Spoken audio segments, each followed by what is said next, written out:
Hello అండి, నమస్తే అండి అందరికీ.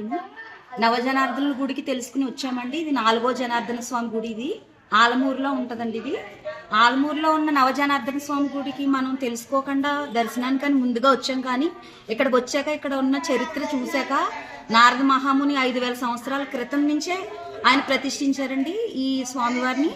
ఈ స్వామివారిని దర్శనం చేసుకోవడంలో ఇక్కడ ఉన్న చైర్మన్లు కానీ, ఇక్కడ రాయుడు గారి కమిటీ తరపు వారు కానీ మాకు ఎంతో సహకరించారండి. దర్శనానికి కానీ ఏ విధంగా వెళ్ళాలి, లోపలికి ఎలా దర్శనం చేసుకోవాలి ఏంటన్నది చాలా బాగా దర్శనం చేయించారండి. వాళ్ళ ఆధ్వర్యంలో మేము దర్శనం చేసుకుని తీర్థప్రసాదాలు తీసుకుని స్వామివారికి 4 ప్రదక్షిణలు చేసుకుని నమ్ముకుని, ఆ 4 ప్రదక్షిణలు చేసుకుని మనం ముడుపులు కానుకలు వేసుకుని నమ్మితే 4 ప్రదక్షిణలు 4 శనివారాలు చేస్తే ఖచ్చితంగా మనం అనుకున్న కోరికలు నెరవేరుతాయండి.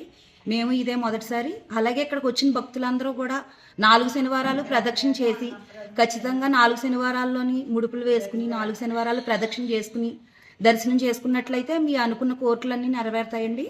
అలాగే ఈ నెల 29వ తారీఖున రథం ఊరేగింపు జరుగుతుందండి. ఖచ్చితంగా ఇక్కడ చైర్మన్ ఆధ్వర్యంలో కానీ రాయుడు వారి కమిటీ ఆధ్వర్యంలో 29వ తారీఖున అంగరంగ వైభవంగా రథయాత్ర ఖచ్చితంగా జరుగుద్దండి. 29వ తారీఖున ఆ రథం ఊరేగింపులో ఆ స్వామివారిని రథంలో పెట్టి అలంకరించడం కానీ, పూల డెకరేషన్ కానీ, ఆ రథం ఊరేగింపులో మనం కూడా వచ్చి పాల్గొని ఆ రథాన్ని దర్శించుకుని ఏవైతే మన కోరికలు ఉన్నాయో ఆ కోరికలన్నీ చెప్పుకుని స్వామివారిని దర్శించుకుని మనకున్న నవగ్రహ దోషాలు కానీ ఏమైనా ఉంటే, మన పిల్లలకి ఏమైనా ఉద్యోగాలు రావాలన్నా, ఏమైనా మనకి జరగరాని కోరికలు, ఏమైనా నెరవేరలేని కోరికలు ఏమైనా ఉంటే ఆ నెరవేరాలనుకున్న కోరికలు కూడా ఇక్కడికి వచ్చి తలుచుకుని ఆ స్వామివారి ఊరేగింపులో పాల్గొని 50 మంది భక్తులు, యూట్యూబ్ ద్వారా చూసే భక్తులు, ఇక్కడికి వచ్చి డైరెక్ట్గా కలుసుకున్న భక్తులు, అలాగే తెలియకుండా పక్క వాళ్ళ ద్వారా కానీ ఛానల్స్ ద్వారా కానీ ఎవరైనా తెలుసుకుని ఇక్కడికి వచ్చి చక్కగా దర్శనం చేసుకోవాలనుకునే వాళ్ళు తప్పకుండా రావచ్చండి.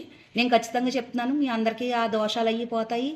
పిల్లలకు కానీ ఎవరికైనా సరే ఉద్యోగ అవకాశాలు కానీ, పెద్దలకి ఆరోగ్య విషయంలో కానీ, ఏ విషయంలో అయినా సరే మీరు ఈ 4 శనివారాలు కోరుకుని చక్కగా దర్శనం చేసుకుని స్వామివారిని దర్శనం చేసుకోవడానికి ఇక్కడికి వచ్చినట్లయితే అందరికీ ఆ కోరికలు నెరవేరుతాయి.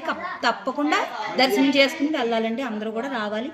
ఈ గుడి పేరు ప్రఖ్యాతులు ఇంకా వ్యాప్తం అవ్వాలని కోరుకుంటున్నానండి. నమస్తే అండి.